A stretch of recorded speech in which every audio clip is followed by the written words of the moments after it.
Hello guys, welcome to my channel. আমি পুতুল। আজকে আমি আপনাদেরকে বানিয়ে দেখাবো চিকেন পপকর্ন। আশা করি রেসিপিটি আপনাদের ভালো লাগবে, আর ভালো লাগলে অবশ্যই একটি লাইক দিবেন, আর এরকম রেসিপি পেতে আমার চ্যানেলটিকে সাবস্ক্রাইব করে পাশেই থাকবেন। তা বন্ধুরা, চলুন তৈরি করে ফেলি চিকেন পপকর্ন। এটা খেতে ভীষণ মজাদার। এখানে আমি 200 গ্রাম চিকেনের পিস কিউব করে নিয়েছি। এতে আমি দিয়ে দিলাম হাফ চা চামচ সয়া সস, হাফ চা চামচ মরিচের গুঁড়া। এটা আপনাদের স্বাদ অনুযায়ী দিবেন মরিচের গুঁড়াটা।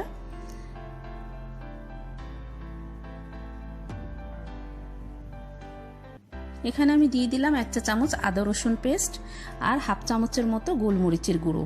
এখানে আমি কালো মরিচটা নিয়েছি, আপনারা সাদাটাও নিতে পারেন। আর দিয়ে দিলাম সামান্য লবণ, স্বাদ অনুযায়ী নেবেন লবণটা। এবার আমি সব উপাদানগুলো কিউব করা চিকেনের পিসগুলোর সাথে ভালো করে মিশিয়ে দেব। মিশিয়ে এটা আমি আধ ঘন্টার জন্য ঢেকে রাখবো।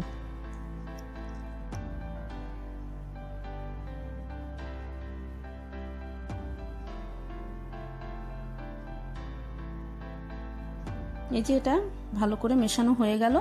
এখন আধা ঘন্টার জন্য ঢেকে রাখবো। এবার আমি 2টো ডিমে সামান্য লবণ দিয়ে দিলাম, সামান্য গোলমরিচের গুঁড়ো দিয়ে ভালো করে ফেটিয়ে নেব। এই ডিমটা আমি কোট করার জন্য ব্যবহার করব। আর এখানে নিয়েছি বিস্কিটের গুঁড়া, ময়দা নিয়েছি এখানে। এবার আমার আধা ঘন্টা হয়ে গেছে, আমি চিকেনের পিসগুলো বের করে নিলাম। এবার চিকেনের পিসগুলো প্রথমে ময়দায় ভালো করে কোট করে নেব, তারপরে ডিমের গোলায়, এবার বিস্কিটের গুঁড়োতে ভালো করে কোট করে নেব। আপনারা ইচ্ছে করলে ব্রেড ক্রাম্বটাও ব্যবহার করতে পারেন। আমি এখানে টোস্ট বিস্কিটটা গুঁড়া করে নিয়েছি।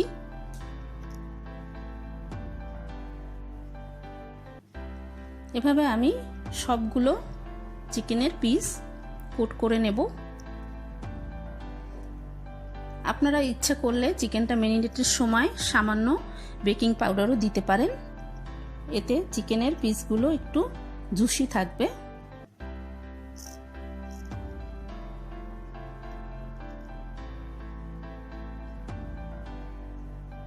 এভাবে আমি সব কিউব করা চিকেনগুলো কোট করে নেব।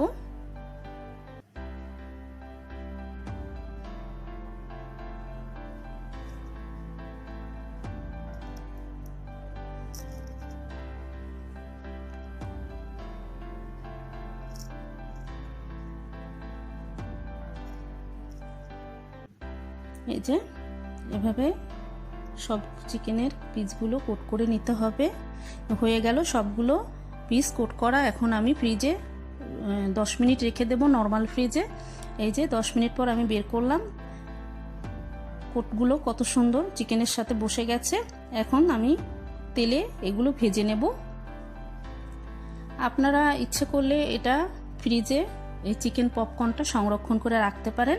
এর জন্য নর্মাল ফ্রিজ থেকে বের করে এটাকে কিছুটা সময় ডিপ ফ্রিজে রাখবেন। তারপরে ডিপ ফ্রিজ থেকে বের করে এগুলোকে একটা বক্সে করে আপনারা ফ্রিজে সংরক্ষণ করে রাখতে পারেন। তারপর যখন ইচ্ছে হবে তখন বের করে ভেজে নিলেই হবে। এভাবে আপনারা এটাকে, এই চিকেন পপকর্নটাকে খেতে পারেন সংরক্ষণ করে।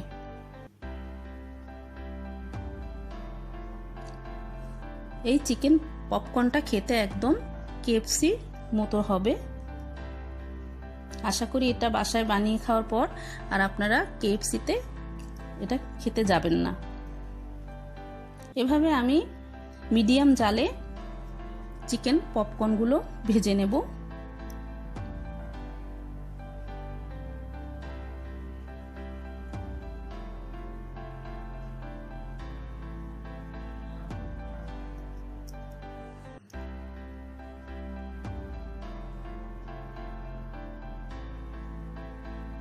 এখন একটা প্লেটে টিস্যু পেপার দিয়ে আমি চিকেন পপকর্ন তুলে নেব।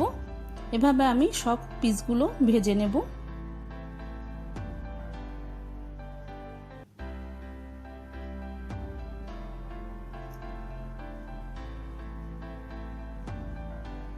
এই যে ভাজা হয়ে গেছে, সব পিসগুলো আমি ভেজে নিলাম। আশা করি রেসিপিটি আপনাদের ভালো লেগেছে, আর ভালো লাগলে অবশ্যই বাসায় ট্রাই করবেন, আর কমেন্টে আমাকে জানাবেন আপনাদের কেমন লাগলো।